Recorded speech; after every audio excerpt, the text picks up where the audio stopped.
Why you don't trust yourself and how to fix it. If you constantly second guess yourself, it's not just doubt. It may not be procrastination, and it definitely may not be avoidance. It's identity fragmentation. Before we go any further, I need you to understand this because it's important. This is not just about why you don't trust yourself. This is about identity because identity decides before action begins. You question everything, your decisions, your direction, your instincts, and it's exhausting.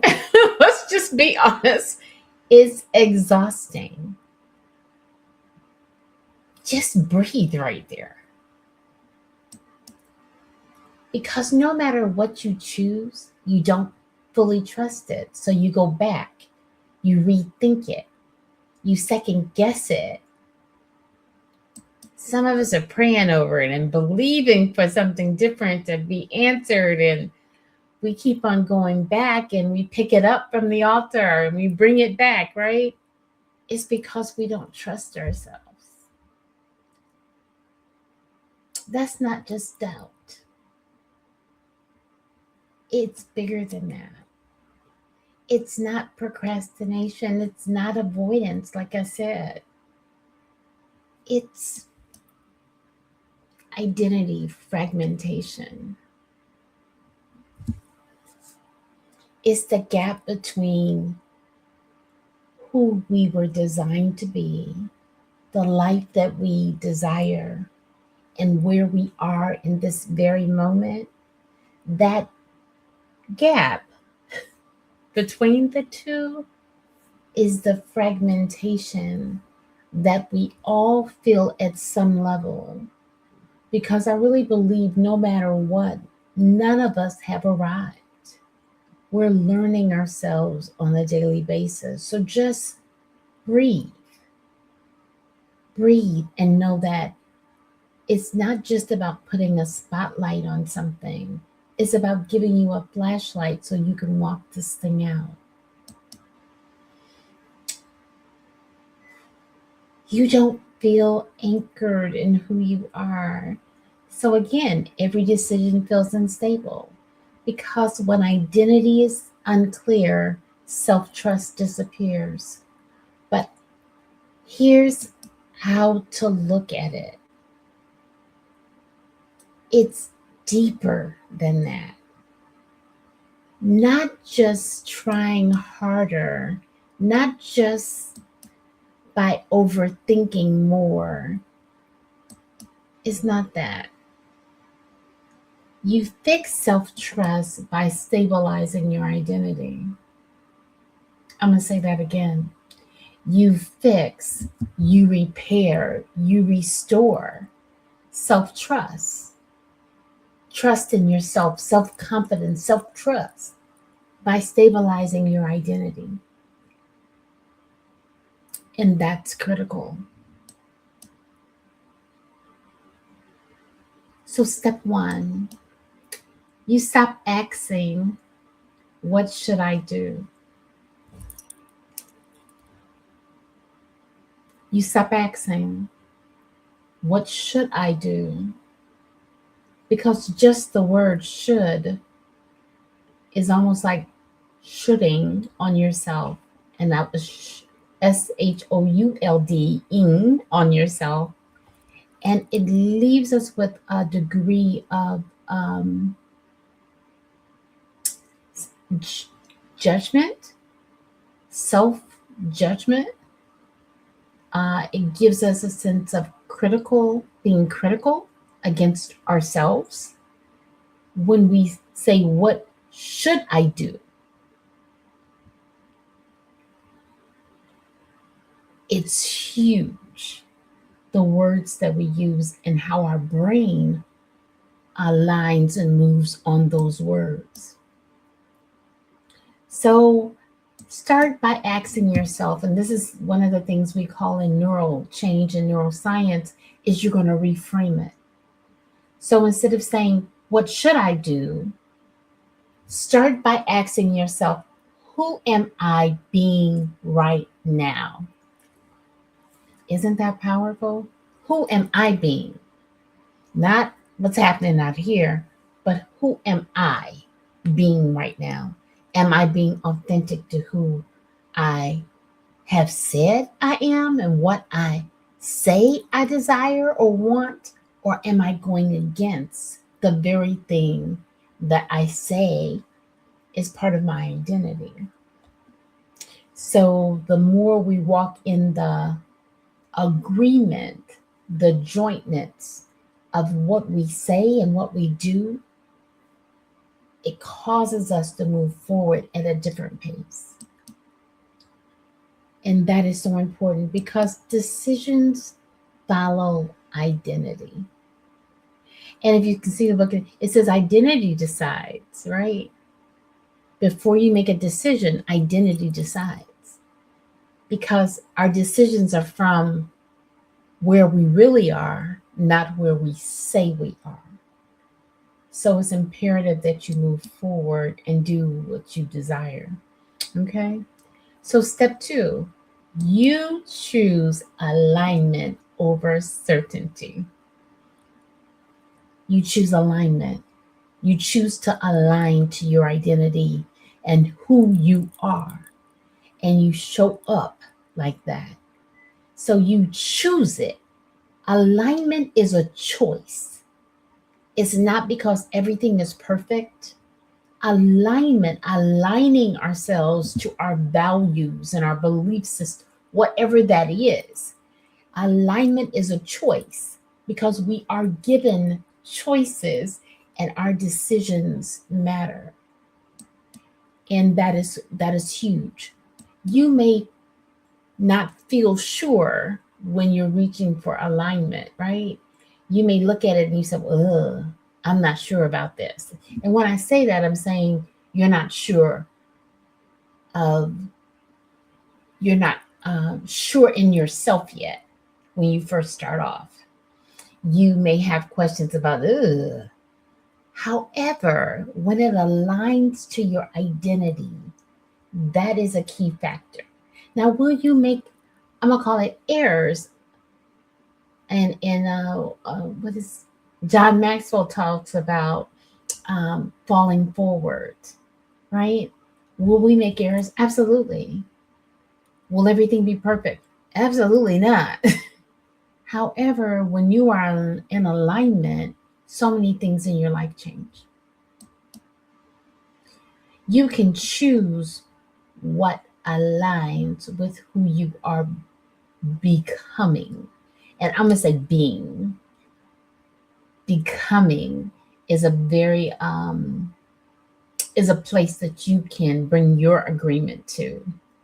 I'm working on being who I say I am. You know, showing up like that person 100%. Do I always? No. None of us are perfect, you know, and celebrate when you do show up in your best authentic self that aligns with your identity. Enjoy that moment, not screaming from the rafters, but being grateful for how you're continuing to show up is really imperative because that builds trust, self-trust. So step 3, you keep small promises to yourself. Can we talk about it? Whoop, whoop. Somebody asked me, because I teach in Napoleon Hill, I'm a certified instructor with the foundation. And one of the things is, so how do you build self-confidence, Johnnie? You build self-confidence by keeping promises to yourself. Because when we say we're going to do a thing and we keep on saying we're going to do it and we don't, do you know your brain will come back on you and say, yeah, right, whatever. You don't need another outside person to do it. You do it to yourself. So, step 3, keep small promises to yourself. Not, we want to wait until something's massive. No, keep the small promises. Build that habit of being faithful to you, of being honest and truthful to you, right? You know, if somebody said, well, Johnnie, are you going to exercise 7 days a week? That'll probably be a no.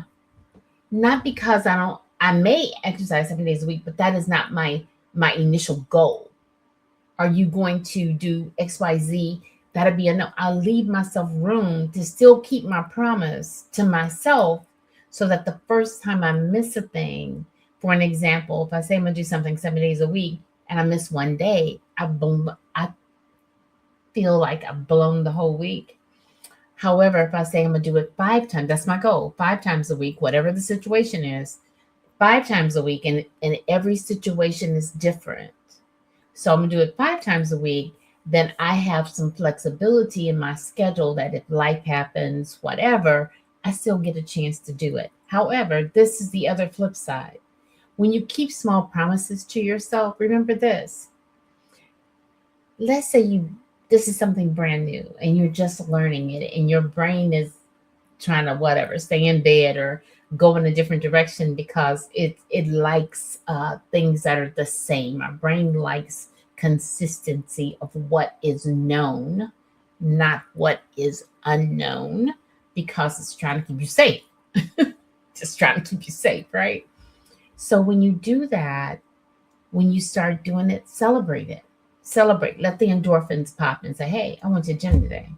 So you just don't get the gym endorphins or the workout endorphins or the I ate a little bit better endorphins or whatever the situation is, or I saved money endorphin or whatever it is. Celebrate yourself. I did this. I kept my word to myself. And let me say this as a sidebar. The more we keep promises to ourselves, the more faithful we can become with keeping promises to others. I'm just saying. So these are 3 little things you can do. 3 things. You're going to reframe. You're going to look at things a little bit differently. And you're going to keep small promises to yourself. Those are key. You don't, like I said, it's not a big dramatic change. Small, consistent alignment, because self-trust is not built in big moments. Self-trust is built in repeated, consistent evidence. Self-trust is built on habits, the things that you do consistently based on what you say you're going to do. And that element of trust is one of the most powerful things you can give to yourself as a gift. Just keep that in mind. Okay. So you said you would do it. And you did it. That's where the trust begins. And over time, identity becomes clear, alignment becomes natural, and self-trust builds. Not because you know everything, but because you know yourself. And that changes everything. So this isn't just about why you don't trust yourself. It's because when we're in an identity shift, when we don't trust ourselves, when we move from that, it causes some deeper things to happen. So let's do those 3 little things. Go back and look at it again and list them and just write them down. Nothing was big. The reframing, all of those little things, keeping little promises to yourself, and then growing it out. just helps us understand that we can trust ourselves. We can trust what we say to ourselves. We can trust what we do. We can trust that we will show up for us. Because so many times we show up for others, but we don't show up for ourselves. So just keep those things in mind as you move forward. So tap into the best version of you today, every day. Tap into the best version you can show up as today, knowing that life happens, right? So be intentional and come home to identity first. So replay this, share it with others, and of course, like and subscribe. And and any of your comments, put them down in the comment section. And if there's something you want me to dive into a little bit deeper, that's what this channel is for. It's designed and created for you, so we can stop struggling with what we've been promised and move forward at a level that is amazing for you, not judging yourself based on others, but looking at what you can do in this moment to be, to have, and to do your best in this moment today. Have a great one.